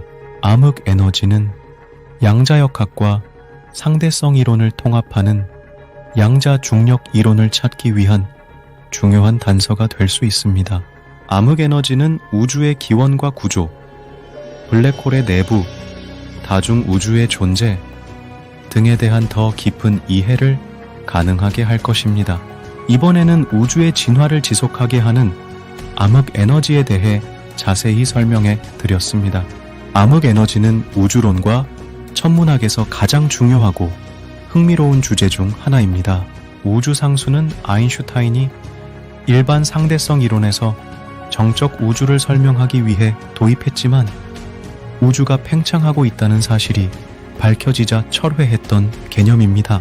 그러나 1998년에 우주의 팽창이 가속화되고 있다는 증거가 발견되면서 우주 상수는 암흑 에너지라는 새로운 형태의 에너지로 재조명되었습니다. 우주 상수는 우주의 팽창을 지속하게 하는 힘으로 우주의 역사와 미래에 대한 새로운 시각을 제공합니다. 우주 상수는 또한 양자역학과 상대성 이론을 통합하는 양자 중력 이론을 찾기 위한 중요한 단서가 될 수 있습니다. 이번에는 우주의 공간이 암흑 물질로 가득 차 있지 않은지에 대해 설명해 드리겠습니다. 우주의 공간은 빈 진공이 아니라는 것은 맞습니다. 우주의 공간에는 별, 행성, 은하 등의 가시 물질뿐만 아니라 우주 마이크로파 배경 복사, 중성 미자, 화학 원소, 코스믹 더스트 등의 보이지 않는 물질과 에너지도 존재합니다. 그러나 이러한 물질과 에너지는 우주의 전체 질량과 에너지의 약 5%에 불과하며 나머지 95%는 암흑 물질과 암흑 에너지로 이루어져 있습니다. 암흑 물질은 우주의 약 57%를 차지하는 물질로 빛이나 다른 전자방사와 상호작용하지 않는 것처럼 보입니다. 암흑 물질은 직접 관찰하거나 측정할 수 없지만 중력을 통해 우주의 구조와 역학에 영향을 미칩니다. 예를 들어 은하단이나 은하의 회전 속도, 중력 렌즈 현상, 우주의 대규모 구조 등은 암흑 물질의 존재를 간접적으로 증명합니다. 암흑 물질은 어떤 종류의 입자로 이루어져 있는지 아직 밝혀지지 않았습니다. 암흑 물질의 후보로는 쿼크, 중성미자, 엑시온, WIMP 등이 제안되었지만 아직 확실한 증거는 없습니다. 암흑 물질을 탐지하고 연구하기 위한 여러 실험이 진행되고 있지만 성공적인 결과는 아직 나오지 않았습니다. 암흑 물질은 우주의 공간을 가득 채우고 있지만 그 밀도는 매우 낮습니다. 암흑 물질의 평균 밀도는 우주의 평균 밀도와 비슷하게 약 10m/10 컴포스 3토더 정도입니다. 그러나 암흑 물질은 균일하게 분포되어 있지 않고 은하나 은하단과 같은 곳에 더 많이 모여 있습니다. 암흑 물질은 은하의 중심부보다 주변부에 더 많이 분포되어 있으며 은하의 질량의 대부분을 차지합니다. 이번에는 우주의 공간이 암흑 물질로 가득 차 있지 않은지에 대해 설명해 드렸습니다. 암흑 물질은 우주의 비밀과 아름다움을 감상할 수 있는 좋은 기회가 될 것입니다. 우주의 탄생은 빅뱅이라는 폭발로 시작되었고 우주의 진화는 중력과 암흑 물질, 암흑 에너지의 힘으로 이루어졌다. 우주의 구조는 은하와 행성, 별과 블랙홀로 채워졌고 우주의 비밀은 물리학과 천문학, 수학과 철학으로 탐구되었다. 우주의 종말은 어떻게 될까? 우주의 팽창이 멈추고 수축하면 빅크런치가 될까? 우주의 팽창이 가속되고 냉각하면 빅프리즈가 될까? 우주의 팽창이 더 빠르게 되고 파괴하면 빅리프가 될까? 우주의 운명은 알 수 없지만 우주의 아름다움은 감상할 수 있으니 우주의 탐험은 계속할 수 있으리. 우주의 신은 끝나지 않으리. 빅뱅의 전 이후 우주의 순환의 춤이 시작됐다. 텅 빈 공간에서 불꽃처럼 튀어나온 빛과 물질이 세상을 창조했다. 시간은 우주의 화려한 그림자를 그리며 흘러가고 별들은 이야기를 쓰며 세대를 이어가고 있다. 은하의 시면에서 출발한 빅뱅은 끝없는 시간과 함께 우주의 깊이에 자리를 잡았다. 우리의 눈은 우주의 역사를 엿본다. 별들의 춤, 은하의 고요, 행성의 탄생과 사라짐, 우주는 우리에게 미지의 대화를 부르며 우리는 끊임없이 그 미스터리에 매료된다. 시간은 우리를 선물로 감싸며 과거의 흔적과 미래의 묘사를 전해준다. 우리의 이해는 우주의 신비에 도전한다. 그러나 무한한 우주 앞에서 우리의 이해는 작고 한계가 있다. 빛이 되어 떠나는 별들처럼 우리의 궁극적인 운명은 언젠가 우주로 돌아가리라. 우주의 진화는 시간이라는 무한한 터널을 통해 우리의 한계를 넘어 아득한 신비를 향해 나아가고 있다. 오늘은 우주학 개론 제6번째 시간으로 에너지, 물질, 중력, 시간이라는 주제를 과학자들이 어떻게 설명하는지 알아가 보도록 하겠습니다. 구독, 좋아요는 영상 제작에 큰 힘이 됩니다. 빅뱅 이전의 우주 상태는 아직 확실하게 알려지지 않았습니다. 그러나 현재까지의 연구 결과와 가설을 토대로 설명하자면 빅뱅 이전의 우주는 극도로 괴너지하고 밀도가 높은 상태에 있었을 것으로 추정됩니다. 이 상태에서는 물질과 에너지가 양자적인 특성을 나타내며 상호 변환되는 현상이 반복되었을 것으로 생각됩니다. 따라서 빅뱅 이전에는 물질은 없고 에너지만 있었다고 단순히 말하기는 어렵습니다. 빅뱅 이전의 우주는 물리학의 미지의 영역으로 더 많은 연구와 실험이 필요합니다. 호킹 박사는 빅뱅 이전을 무경계 제한 No Boundary Proposal 이라는 이론으로 설명하려고 했습니다. 이 이론은 우주의 경계 조건은 경계가 없다는 것이며 시간과 공간은 빅뱅으로부터 시작되었다는 것입니다. 빅뱅 이전에는 시간도 존재하지 않았으므로 빅뱅 이전의 사건은 정의될 수 없다고 주장했습니다. 빅뱅 이후에는 에너지가 물질로 변화하는 과정이 일어났습니다. 빅뱅 이후 초창기 우주는 매우 높은 온도와 밀도를 가진 상태였습니다. 이때 에너지와 물질은 아인슈타인의 유명한 공식 E mc 니츠 수에 따라 서로 상호작용하며 변환되었습니다. 즉 에너지가 질량을 가진 입자로 바뀌거나 반대로 입자가 에너지로 바뀌는 현상이 반복되었습니다. 이러한 과정을 거쳐 초입자들이 생성되었고 이들은 서로 충돌하거나 결합하면서 다양한 물질을 생성하게 되었습니다. 예를 들어 쿼크와 글루온이 결합하여 프로톤과 중성자 같은 핵자를 형성하였고 핵자와 전자가 결합하여 수소와 헬륨 같은 원자를 형성하였습니다. 이러한 원자들은 중력의 작용으로 서로 모여 별과 은하를 형성하게 되었습니다. 이번에는 빅뱅 이후에 에너지가 물질로 변화하는 과정에 대해 설명해 드렸습니다. 빅뱅은 우주의 기원과 구조, 물질과 에너지의 관계 등에 대한 더 깊은 이해를 가능하게 합니다. 이번에는 페르미온 상태나 에너지 상태에서의 중력에 대해 설명해 드리겠습니다. 페르미온은 반정수의 스핀을 가지고 파울리 베타 원리를 따르는 입자입니다. 페르미온은 쿼크, 렙톤, 핵자 등이 있습니다. 에너지 상태는 양자역학에서 물리적인 시스템이 가질 수 있는 에너지의 가능한 값입니다. 에너지 상태는 양자수로 표현되며 에너지가 낮은 상태부터 차례대로 채워집니다. 페르미온 상태나 에너지 상태에서는 자체적으로는 중력이 없다고 말하기는 어렵습니다. 중력은 우주의 모든 물질과 에너지에 작용하는 힘으로 일반 상대성 이론에 따라 시공간의 곡률로 표현됩니다. 따라서 페르미온이나 에너지 상태가 질량이나 에너지를 가지고 있다면 중력을 발생시키고 받을 수 있습니다. 예를 들어 중성자별이나 백색 과해성은 페르미온인 중성자나 전자의 압력에 의해 지지되는 천체입니다. 이들은 자신의 질량에 비해 매우 작은 크기를 가지므로 강한 중력을 가집니다. 그러나 페르미온 상태나 에너지 상태에서의 중력은 다른 힘에 비해 매우 약합니다. 페르미온은 강력, 양력, 전자기력과 같은 다른 기본 힘에도 영향을 받습니다. 이들 힘은 중력보다 훨씬 강하고 페르미온의 행동과 상호작용을 결정합니다.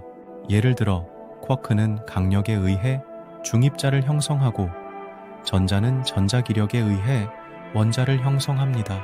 에너지 상태는 양자역학에 의해 결정되며 중력은 양자역학과의 호환성이 아직 밝혀지지 않았습니다. 양자중력 이론은 중력을 양자역학적으로 설명하려는 시도입니다. 보손은 정수의 스핀을 가지고 파울리 베타 원리를 따르지 않는 입자입니다. 보손은 광자, 글루온, 중력자 등이 있습니다. 보손 상태는 양자역학에서 보손으로 이루어진 시스템이 가질 수 있는 상태입니다. 보손 상태는 보손 통계에 따라 분포하며 보손은 같은 양자 상태를 공유할 수 있습니다. 보손 상태에서는 자체적으로는 중력이 없다고 말하기는 어렵습니다. 중력은 우주의 모든 물질과 에너지에 작용하는 힘으로 일반 상대성 이론에 따라 시공간의 곡률로 표현됩니다. 따라서 보손이 질량이나 에너지를 가지고 있다면 중력을 발생시키고 받을 수 있습니다. 예를 들어 광자는 에너지와 운동량을 가지므로 중력에 영향을 받고 줍니다. 중력자는 중력을 매개하는 보손으로 스핀이 2인 입자입니다. 중력자는 질량이 없고 중력만을 전달합니다. 그러나 보손 상태에서의 중력은 다른 힘에 비해 매우 약합니다. 보손은 강력, 양력, 전자기력과 같은 다른 기본 힘에도 영향을 받습니다. 이들 힘은 중력보다 훨씬 강하고 보손의 행동과 상호작용을 결정합니다. 예를 들어 광자는 전자기력에 의해 반사되거나 굴절되거나 흡수되거나 방출됩니다.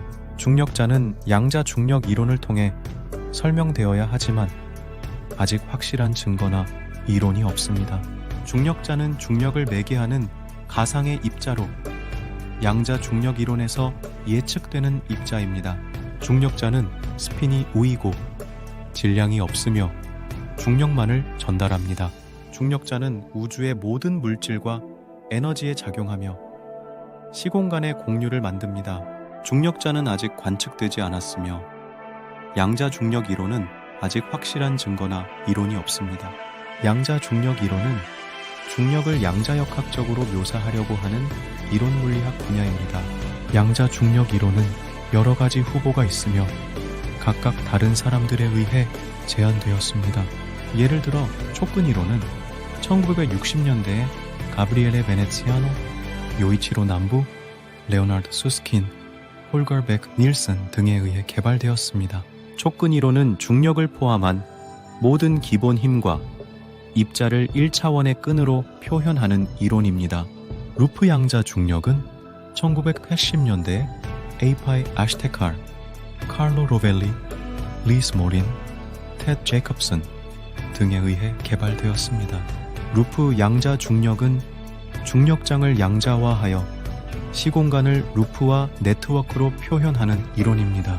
인과 역학적 삼각화는 1990년대에 레나테 롤, 잔 암존, 제르지 줄케위치 등에 의해 개발되었습니다.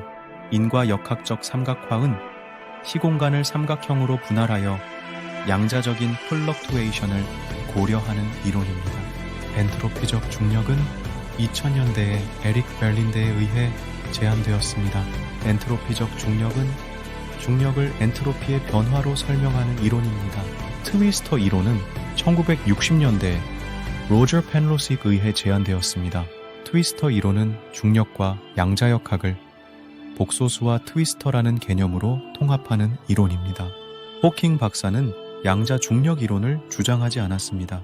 양자중력 이론은 중력을 양자역학적으로 묘사하려고 하는 이론 물리학 분야입니다. 양자중력 이론은 여러 가지 후보가 있으며 각각 다른 사람들에 의해 제안되었습니다. 호킹 박사는 양자중력 이론의 일부로서 블랙홀과 관련된 연구를 수행했습니다. 호킹 박사는 블랙홀이 열 복사를 방출한다는 사실을 밝혀냈으며 이를 호킹 복사라고 명명했습니다. 호킹 박사는 또한 블랙홀의 정보 유실 문제와 관련하여 여러 가지 가설을 제시했습니다. 그러나 호킹 박사는 양자중력 이론을 완성하거나 검증한 것은 아닙니다. 호킹 박사는 자신의 연구가 양자 중력 이론의 한 단계일 뿐이라고 말했습니다. 호킹 박사는 양자 중력 이론을 찾기 위한 노력을 계속 지지하고 격려했습니다. 이번에는 호킹 박사가 양자 중력 이론을 주장했는지에 대해 설명해 드렸습니다. 호킹 박사는 양자 중력 이론의 선구자이자 기여자이지만 주장자는 아니었습니다. 힉스 입자는 입자 물리학의 표준 모형이 제시하는 기본 입자 가운데 하나로 다른 입자들에게 질량을 부여하는 역할을 합니다.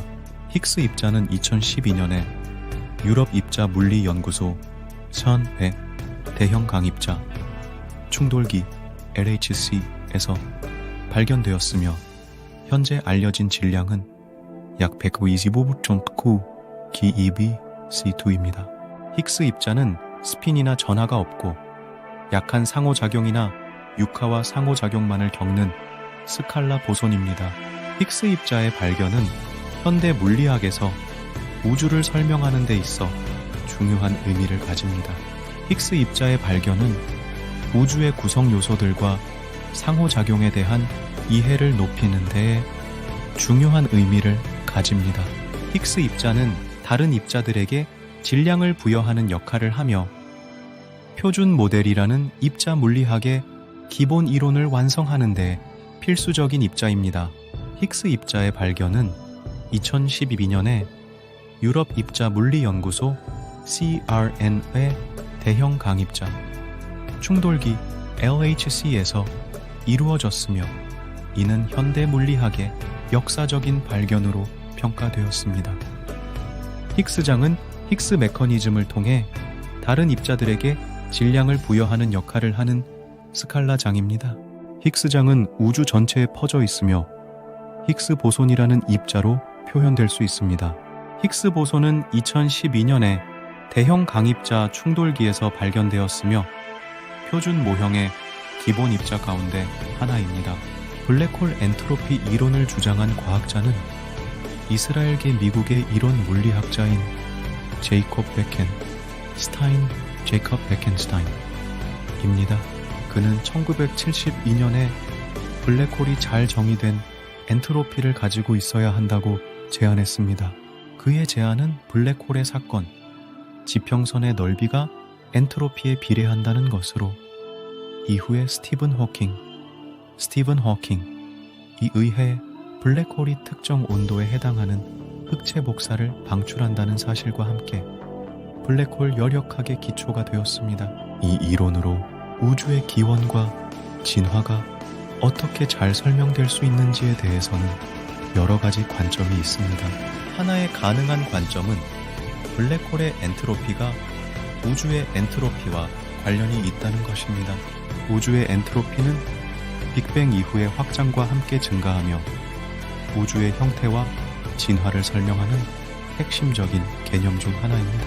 블랙홀의 엔트로피는 블랙홀의 내부 상태와 무관하게 외부에서 관찰할 수 있는 물리량으로 블랙홀의 정보 손실 문제와 양자 중력의 이해에 중요한 역할을 합니다.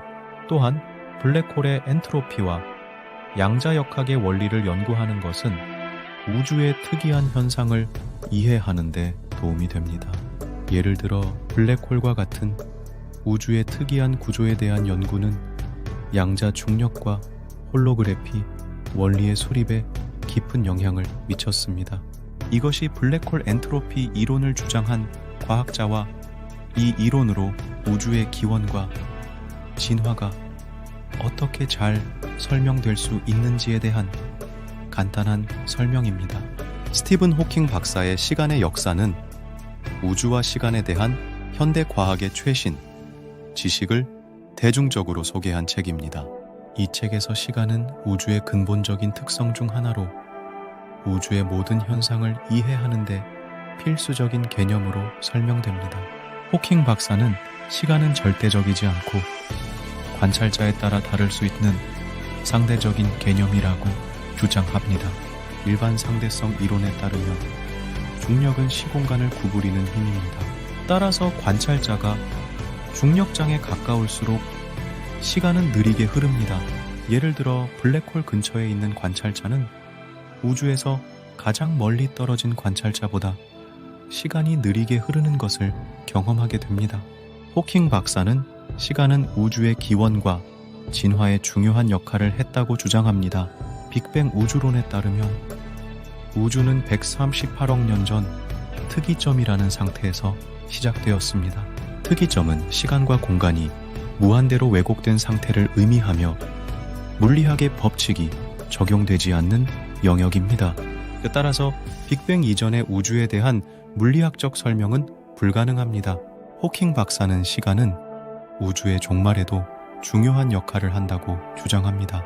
우주의 팽창이 계속된다면 우주는 결국 모든 물질이 흩어져 버리는 열적 죽음 (heat death)에 도달하게 됩니다. 열적 죽음은 우주의 온도가 동일하게 분포되어 있는 상태를 의미합니다. 이러한 상태에서 시간은 의미를 잃게 됩니다. 호킹 박사는 시간의 역사에서 시간에 대한 다양한 관점을 제시하며 시간에 대한 우리의 이해를 넓히는 데 기여했습니다. 시간의 역사에서 시간에 대한 내용을 구체적으로 살펴보면 다음과 같습니다. 시간은 절대적이지 않고 상대적이다. 시간은 우주의 기원과 진화에 중요한 역할을 한다. 시간은 우주의 종말에도 중요한 역할을 한다. 이러한 내용을 통해 시간은 우주의 근본적인 특성 중 하나이며 우주에 대한 이해의 필수적인 개념임을 알 수 있습니다. 스티븐 호킹 박사의 시간의 역사에서 시간은 다음과 같이 정의됩니다. 시간은 변화의 속도로, 시간의 경과는 변화가 일어난 정도를 측정하는 것이다. 이 정의에 따르면 시간은 물리적 현상의 변화를 측정하는 도구입니다. 따라서 시간은 절대적인 것이 아니라 관찰자의 관점에 따라 달라질 수 있습니다. 호킹 박사는 시간의 역사를 다음과 같은 세 부분으로 나누어 설명합니다. 시간의 시작, 우주의 기원과 빅뱅에 대한 설명, 시간의 흐름, 일반 상대성 이론에 따른 시간의 흐름에 대한 설명, 시간의 끝, 우주의 종말에 대한 설명, 시간의 시작. 호킹 박사는 우주의 기원에 대해 다음과 같이 설명합니다. 우주는 138억 년 전에 빅뱅으로 시작되었다. 빅뱅 이전에는 우주가 무한히 작고 뜨거웠다. 빅뱅 이후 우주는 급격히 팽창하여 현재의 우주가 되었다. 호킹 박사는 빅뱅 이전의 우주에 대해서는 다음과 같이 설명합니다. 빅뱅 이전의 우주에 대해서는 아직 정확히 알지 못한다.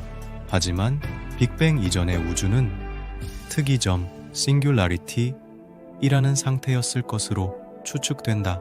특이점은 시간과 공간이 무한대로 왜곡된 상태를 의미한다.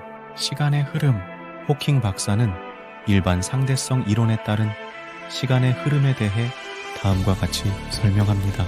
일반 상대성 이론에 따르면 시간의 흐름은 중력에 의해 달라진다. 중력이 강한 곳에서는 시간이 느리게 흐르고 중력이 약한 곳에서는 시간이 빠르게 흐른다. 호킹 박사는 이러한 시간의 흐름을 다음과 같이 예를 들어 설명합니다. 지구의 표면에서 빛이 1초 동안 이동하는 거리는 약 30만 킬로미터이다. 하지만 블랙홀의 중력에 의해 빛이 1초 동안 이동하는 거리는 약 100m에 불과하다. 따라서 블랙홀의 중력권 안에서는 시간이 지구의 표면보다 300만 배 느리게 흐른다. 시간의 끝. 호킹 박사는 우주의 종말에 대해 다음과 같이 설명합니다. 우주의 종말은 우주의 팽창 속도에 따라 달라진다. 우주의 팽창 속도가 감소한다면 우주는 결국 수축하여 다시 빅뱅으로 돌아갈 것이다. 반면에 우주의 팽창 속도가 증가한다면 우주는 영원히 팽창하여 끝이 없을 것이다. 호킹 박사는 우주의 종말에 대해 다음과 같은 두 가지 가능성을 제시합니다. 빅 리프트, 빅 립. 우주의 팽창 속도가 증가하여 우주가 영원히 팽창하다가 결국 모든 물질과 에너지가 찢겨져 우주가 끝나는 사건. 빅 프리즈, 빅 프리즈. 우주의 팽창 속도가 감소하여 우주가 수축하다가 결국 모든 물질과 에너지가 얼어붙어 우주가 끝나는 사건. 호킹 박사는 시간의 역사 스티븐 호킹 박사의 시간의 역사에서 시간은 우주를 구성하는 기본 요소 중 하나로 설명됩니다. 시간은 물리적계의 변화를 측정하는 단위이며 우주에 존재하는 모든 물리적계는 시간의 흐름에 따라 변화합니다. 호킹 박사는 시간에 대한 설명을 시작하면서 시간은 절대적이지 않다는 점을 강조합니다. 즉, 시간은 관찰자에 따라 다르게 느껴질 수 있다는 것입니다. 예를 들어 빛의 속도로 여행하는 우주 비행사의 시간은 지구에 있는 사람의 시간보다 느리게 흐릅니다. 호킹 박사는 시간의 본질에 대한 물리학의 두 가지 주요 이론인 일반 상대성 이론과 양자역학을 설명합니다. 일반 상대성 이론에 따르면 시간은 공간의 한 측면이며 우주의 팽창과 수축에 따라 변합니다. 양자역학에 따르면 시간은 불연속적이며 양자 영역에서는 시간의 역전이 가능합니다. 호킹 박사는 시간의 끝에 대해서도 논의합니다. 빅뱅 이전의 우주에 대한 물리학적 설명이 불가능하기 때문에 우주의 끝도 예측하기 어렵습니다. 호킹 박사는 우주의 끝이 빅 크런치, 빅 크런치, 빅 프리즈, 빅 프리즈, 빅 리프트, 빅 립 중 하나일 수 있다고 주장합니다. 시간의 역사에서 호킹 박사는 시간에 대한 다양한 관점을 제시하며 시간의 본질에 대한 우리의 이해를 넓히는 데 기여했습니다. 구체적인 내용을 살펴보면 호킹 박사는 시간의 역사를 다음과 같이 네 부분으로 나누어 설명합니다. 우리의 우주상의 역사. 이 부분에서는 우주의 기원과 진화에 대한 설명을 담고 있습니다. 빅뱅 우주론을 중심으로 우주의 팽창과 수축, 인플레이션, 암흑 에너지 등에 대한 내용을 다룹니다. 시간과 공간의 본질. 이 부분에서는 시간과 공간의 본질에 대한 설명을 담고 있습니다. 일반 상대성 이론과 양자역학을 바탕으로 시간과 공간의 관계, 시간의 방향성, 시간의 역전 가능성 등에 대한 내용을 다룹니다. 블랙홀의 특이점.